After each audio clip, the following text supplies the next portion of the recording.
கஷ்டங்கள் தான் வாழ்க்கையில் அடுத்தடுத்த யோசனைகளை கொடுக்கும். கஷ்டம் இல்லை என்றால் முன்னேற வேண்டும் என்ற எண்ணமே நமக்கு வராது. பணிவை தேடு, அதிகாரம் கிடைக்கும். பொறுமையை தேடு, வெற்றி கிடைக்கும். அன்பை தேடு, நல்ல உறவு கிடைக்கும். நல்ல எண்ணங்களை தேடு, வாழ்க்கை கிடைக்கும். தேடாமல் எதுவும் கிடைப்பதில்லை. சிறைக்குள் இருப்பதாக எண்ணி சிற்பிக்குள் இருந்த முத்துக்கள் எல்லாம் சிதறி சென்றன. பின்னர்தான் தெரிந்தது அது சிறை அல்ல, கவசம் என்று. தந்தையின் பிரிவு. படிப்பு, பதவி, புகழ், அந்தஸ்து, அதிகாரம் என்று எத்தனை இருந்தாலும் சக மனிதனை மதிக்க தெரியாதவன் மனிதனே அல்ல. அன்பானவர்களை விட்டு அதிக தூரம் சென்று விடாதீர்கள். வருவதற்கு வழி இருக்கும், வசதி இருக்கும், ஆனால் வாழ்க்கை இருக்காது. வளைந்து நெளிந்து சென்றால்தான் செல்ல வேண்டிய இடத்திற்கு செல்ல முடியும். பாதையிலும் சரி, வாழ்க்கையிலும் சரி. முந்திக் கொள்பவனுக்கே காலம் வழிவிடும். நேரம் வரட்டும் என காத்திருப்பவனுக்கு ஒருபோதும் காலம் வழிவிடாது.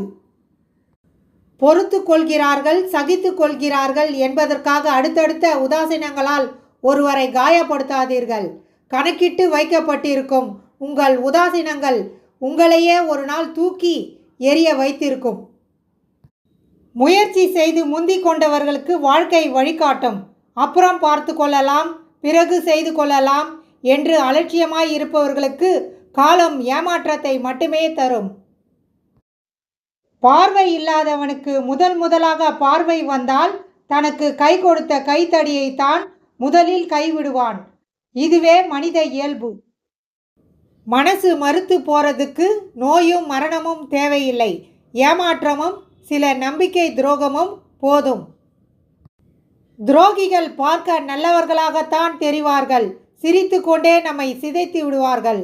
நாம் தான் கவனமாக இருக்க வேண்டும். நண்பன் முன் அன்பை காட்டு, முதியவர் முன் பணிவை காட்டு, எதிரியின் முன் துணிவை காட்டு, துரோகியின் முன் வாழ்ந்து காட்டு. நண்பன் நேருக்கு நேர் சொல்வான், எதிரி 4 பேர் முன் விமர்சிப்பான், துரோகி இல்லாத நேரம் பார்த்தே பேசுவான். யாரையாவது நீங்கள் தலையில் தூக்கி வைத்து கொண்டாட நினைத்தால் அது குழந்தையாக மட்டும் இருக்கட்டும். பாரமும் இருக்காது, துரோகமும் இருக்காது. நாம் பிறருக்கு செய்வது மற்றொருவர் மூலமாக நமக்கே வந்து சேரும். அது உதவியாக இருந்தாலும் சரி, துரோகமாக இருந்தாலும் சரி. மரணத்தை காட்டிலும் கொடுமையானது மனக்கவலை. மரணம் ஒரு முறைதான் கொல்லும், மனக்கவலை நொடிக்கு நொடி கொல்லும். சிகரெட் பற்ற வைக்கிறவனை கூட பக்கத்தில் வைக்கலாம், ஆனால் சீக்ரெட் பற்ற வைக்கிறவனை பக்கத்திலேயே வைக்கவே கூடாது. 10 நண்பன் கற்றுத்தருவதை ஒரு எதிரி கற்றுத்தருவான். 10 எதிரி கற்றுத்தருவதை ஒரு நம்பிக்கை துரோகி கற்றுத்தருவான். முன்பின் தெரியாதவர்கள் கூட முதுகில் குத்துவதில்லை.